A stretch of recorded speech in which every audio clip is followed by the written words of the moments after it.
नए chief justice आप तैनात हो गए हैं, नोटिफिकेशन भी हो गया है, आपने भरपूर जंग लड़ी की ये तरमीम ना हो, लेकिन वो अब हो चुकी है।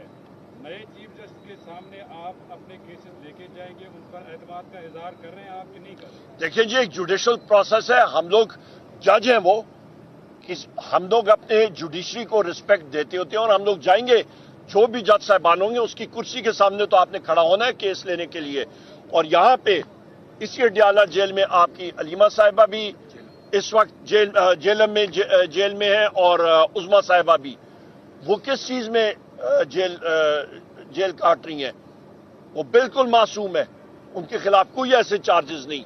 उस चीज को हम लोग कंडेम, यही थी, जाते जाते जरूर कोई गंद करेंगे, पर अभी उनका टाइम हुआ चाहता है कि वो घर में बैठ के कॉफी और डोनट्स खाएं।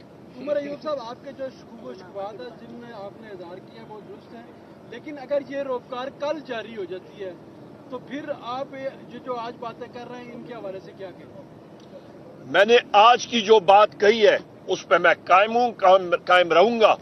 मैं कभी भी कोई बात नहीं करता जिस पर मैं कायम नहीं होता। अल्हम्दुलिल्लाह, मैं 25 साल से सियासत में हूं और मैंने पहले ही बता दी है कि इंटेलिजेंस एजेंसीज का रोल पार्लियामेंट के अंदर वो बदबूदार है, पार्लियामेंट के बाहर भी गलत है, और ये सारा जो ऑर्केस्ट्रेट हो रहा है ये पाकिस्तान की दिहाइयों इकाइयों को कमजोर कर रहा है। अच्छा, ये बताइएगा